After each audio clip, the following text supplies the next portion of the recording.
or anything? Okay. Okay, so about 4 years ago when the Regalis occultation first came on our radar, we were talking about it, I guess, at the APL Astronomy Club, because David would give us coming events, and always on his coming events was 4 or so years out was this potentially wonderful event.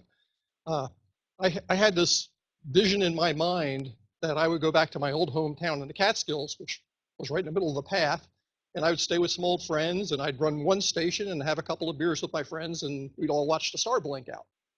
So that was my initial thought years ago, and then maybe a year or so ago, I started working. A year or two ago, I guess, I started working with Bruce on his the EM CCDs he has, and Bruce was kind enough to loan me one, and I've been using one on and off since. And Bruce and I started talking about it. How could we use these for this occultation?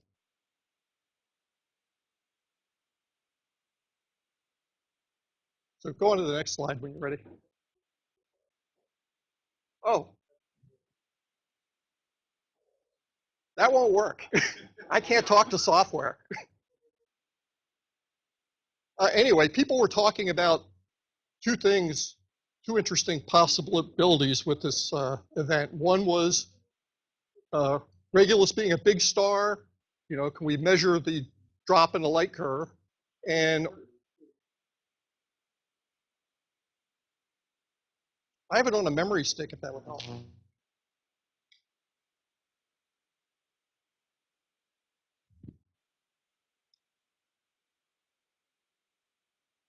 No,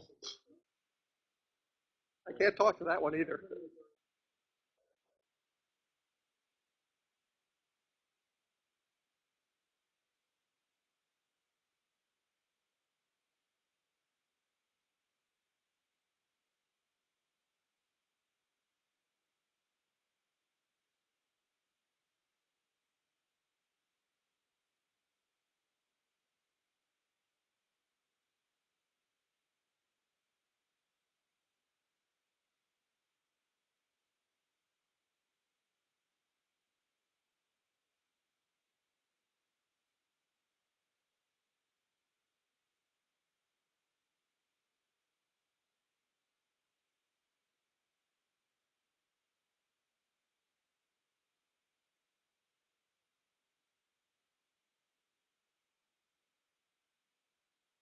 I thought it was the same as the title of the talk. So.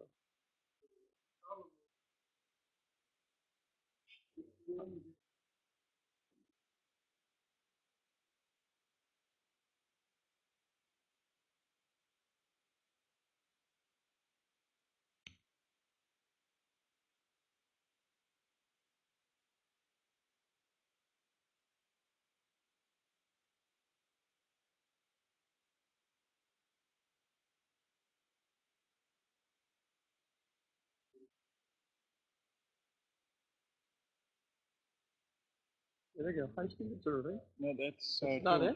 That's the second one.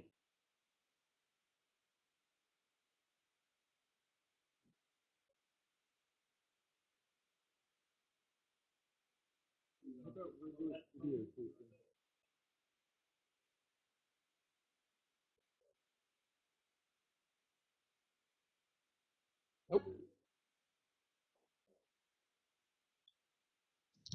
Oh, we have it here.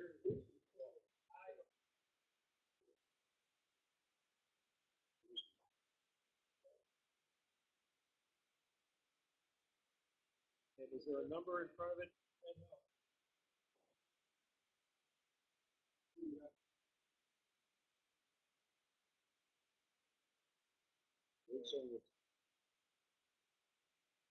Yeah.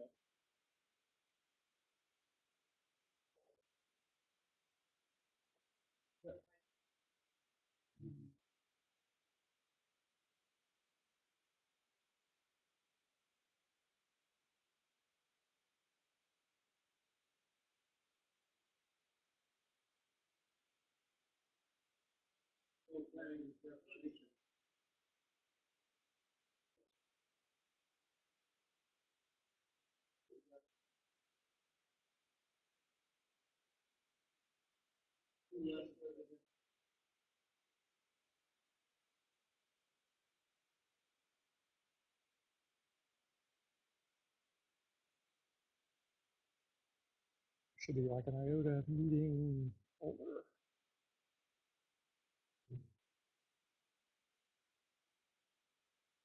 And then there's a PDF and the PowerPoint. Pick your pick. It should be the same.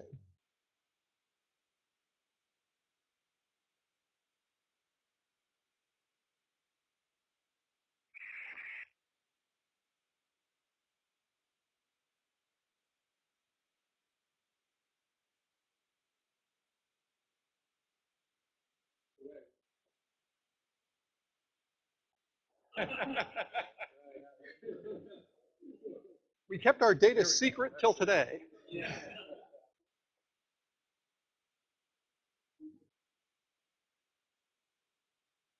There. Yay. Okay, go to the next slide. Oh, I need to start my watch. Just one slide, that's fine.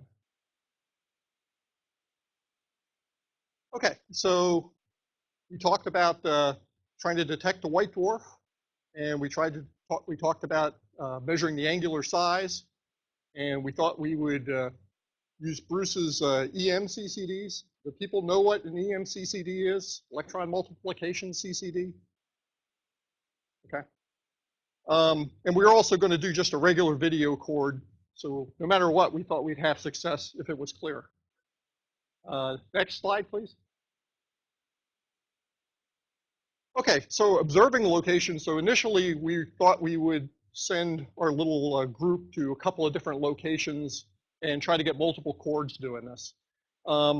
We quickly decided to scale back to a single location with all of us co-located, all our equipment in one spot, so we'd at least have some partial success. We'd have people there to troubleshoot. We'd have spare hardware, things of that sort. Normally, when I go into these things, I come up with this really grandiose plan, and it's usually way too much. Then I quickly learn to scale it back a bit. Then we talk about where we would observe from. And the first idea was we bring our own equipment. We try to set up in known locations. Bruce had relatives along the path. As I said, I was raised up there. I was going to stay with friends. But then we also thought, well, what about finding an existing observatory to use? And I've had some really good luck the last few years getting positive responses for observing time at various college observatories in the Northeast. I've gone to Alfred College for a Pluto occultation. We went to Randolph College, and Hart's going to talk about that in a little while. We've gone to UMBC, and of course, I'm a JHU employee, so I can use the telescope there when I want to. So we decided to go down that path. Next. So I did a web search, and I found about a half dozen college observatories, and it turns out there's really like a dozen. There's a bunch of them I missed within the predicted shadow in New York. We down selected to Vassar and SUNY Oneonta as the two best candidates based on where they were in the path and what equipment they had. And we had a slight preference towards SUNY Oneonta. So we contacted their observatory director, Dr. Schmolansky, and he quickly agreed to host our expedition. Next slide. Oh, that didn't come out very well, but it shows well enough on there, but the arrow points to the North Catskills, where SUNY Oneonta is located along I-88 in New York, sort of in the middle of nowhere. It's a very dark sky area as well. Next slide. SUNY Oneonta actually has a really nice observatory for a small college. They have a 16-inch Meade in the dome. They have another dome with a 14-inch celestron.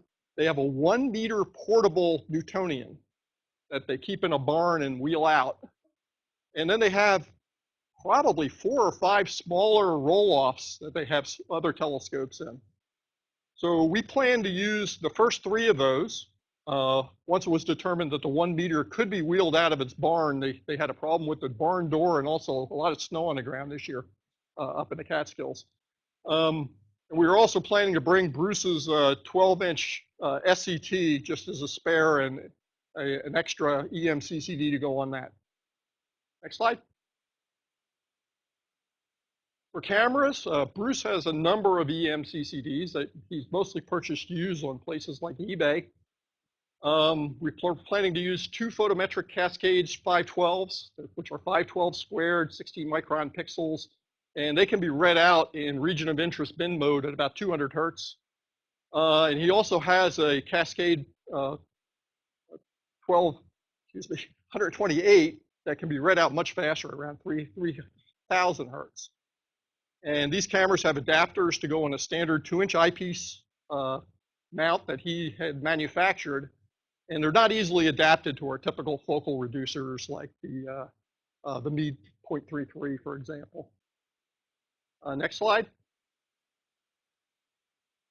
So we did some advanced testing, and when we were batting this around, I think Dave Harold had suggested a test where you put Regulus in your field of view and you just slew it off as quick as you can and see how much memory your CCD has. So I set that test up on my home observatory on my 14-inch Celestron. And the first test I did, I used a video camera because we were planning to also have a video camera on one of the telescopes at Iota. And when I did the test and slewed off as fast as my mount would allow me to go, it was basically 3 frames to 0, the undetectable. And you can almost see it on there on the plot. So the memory for the Steadicam EX didn't seem to be a big problem. And some of that time may have been just the slew time of my mount. Okay, next slide. Okay, then I did the same test with the same telescope using one of Bruce's 512Bs. And I was running at 167 frames a second. And I went basically from a peak pixel of 8,000 to virtually undetectable in 1 frame. And the signal to noise when we were doing that of the star was over 10. Next. Sorry? No, that's the scientific CMOS you're talking about. These cameras are very expensive as well. These are scientific cameras, I think often used in biology. Microscope cameras.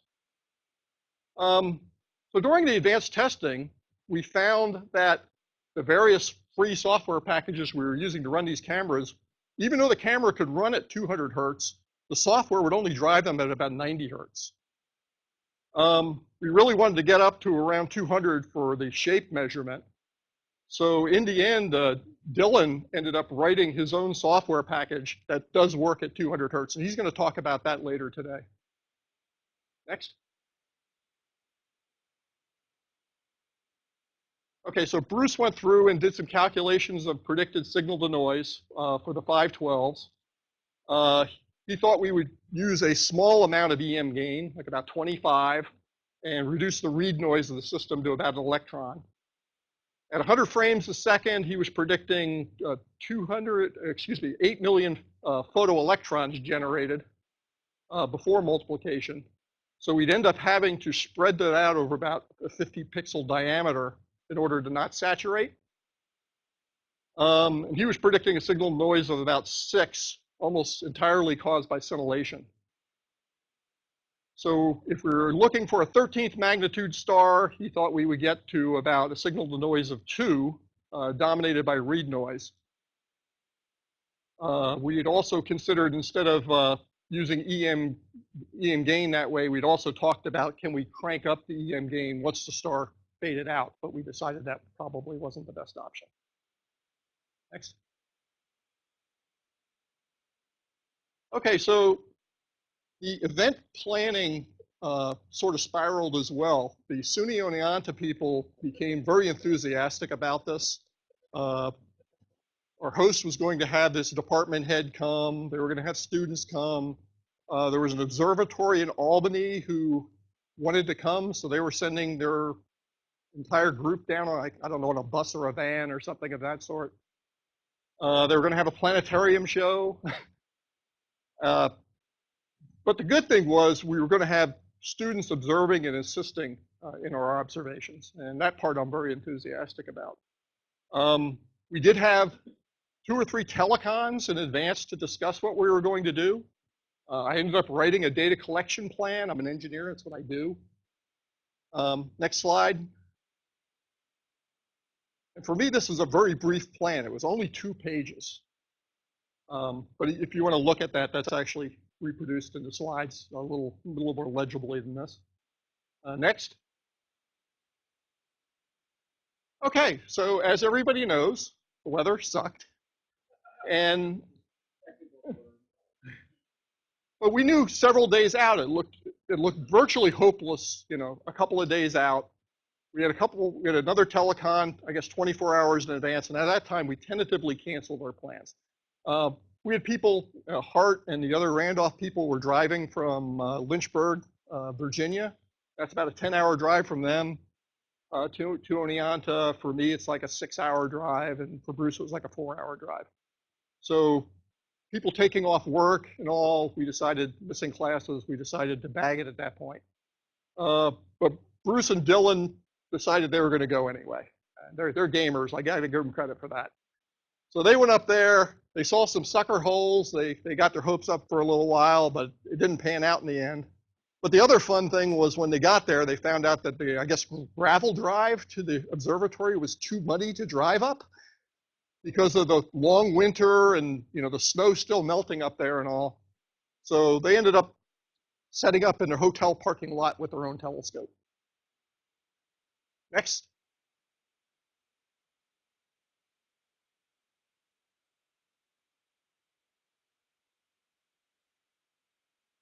Okay, so our lessons learned from this is use of private club college observatories seems to me to be fairly easy to obtain. I don't think I've had anybody tell me no yet, especially for an event like this. And the other really nice thing about that is sometimes it sparks interest in the host location. And Hart will talk about, you know, what has happened at Randolph College in that regard in a little while. Initial plans, again, this is from me, I'm often way too grandiose and the result is way too risky. So developing a plan that is reasonable and can be de-scoped is a really good way to go. And dry running everything you can beforehand is really critical. You know, it revealed to us that we wouldn't have been able to go at 200 hertz like we wanted to, and we had time to react to it, and Dylan saved us on that one. Okay, next slide. There's one more. So, yep. So future high-speed observing campaigns, since Bruce has these wonderful tools, we're looking for more opportunities to use them. So one thing we've been looking for this spring ever since our failed opportunity in March has been trying to find some high-speed lunar occultations to do, but we've been pretty much thwarted by either bad weather or lack of availability of us people to do the test. Now to do that, stray light's going to be a big factor. I'm working in my Fred software I use at work to design a light trap for these cameras. And our idea is we're going to use 3D printing to print these light traps. And also, while it's not high speed, these cameras also, since they're able to see very, very faint, we're thinking about using them for future TNO events as well. And I think I've shown I can go to about mag 17 with my C14 in a 1-second exposure. So that's a possibility. And, you know, we already know that MIT and SWIRI are already using EMCCDs for their TNO occultations that they try to do. So that's all I have slide-wise. Any questions? Okay, thank you. And Bruce brought some cameras with him that I guess we'll get out later and people can see what these look like. They're huge and heavy.